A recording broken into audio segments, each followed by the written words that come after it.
చినశంకరంపేట మండల కేంద్రంలోని పంచాయతీ పరిధిలోని బాగితిపల్లి గ్రామంలో ఎంపీడీఓ దామోదర ఆధ్వర్యంలో రాష్ట్ర ప్రభుత్వం ప్రతిష్టాత్మకంగా అమలు చేస్తున్న రైతు భరోసా, ఇందిరమ్మ ఆత్మీయ భరోసా, కొత్త ఆహార భద్రతా కార్డులు, ఇందిరమ్మ ఇళ్ల కోసం నిర్వహిస్తున్న సర్వేను మెదక్ జిల్లా అదనపు కలెక్టర్ నగేష్ పరిశీలించారు. అనంతరం ఆయన మాట్లాడుతూ భూములు, ఆదాయం వంటి వివరాలు తప్పులు లేకుండా నమోదు చేయాలని, ఈ సర్వేలో భాగంగా వివరాల ఆధారంగా అర్హుల జాబితాను రూపొందించనున్నట్లు తెలిపారు.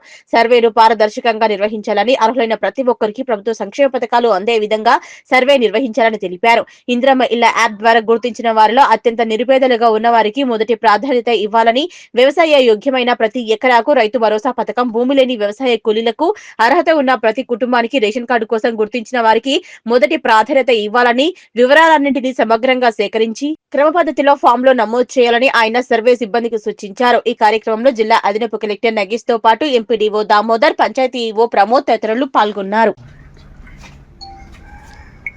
శంకరంపేట గ్రామాల్లో సర్వే చేస్తున్నారు. దాని ప్రకారం ఎంపీడీఓ గారు, పంచాయతీ సెక్రటరీ, వెరిఫికేషన్ టీమ్స్ ఉన్నాయి.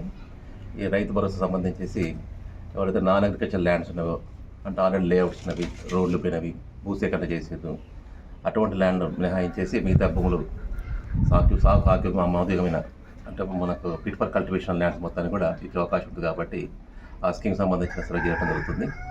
అదేవిధంగా మనకు రేషన్ కార్డు లేని వాళ్ళకు కూడా కొత్త రేషన్ కార్డుల కోసం గతంలో నో కార్డు ఫ్యామిలీస్ అనే లిస్ట్ ఉంది. దాని ప్రకారం కూడా మనం రీవెరిఫై చేస్తున్నారు.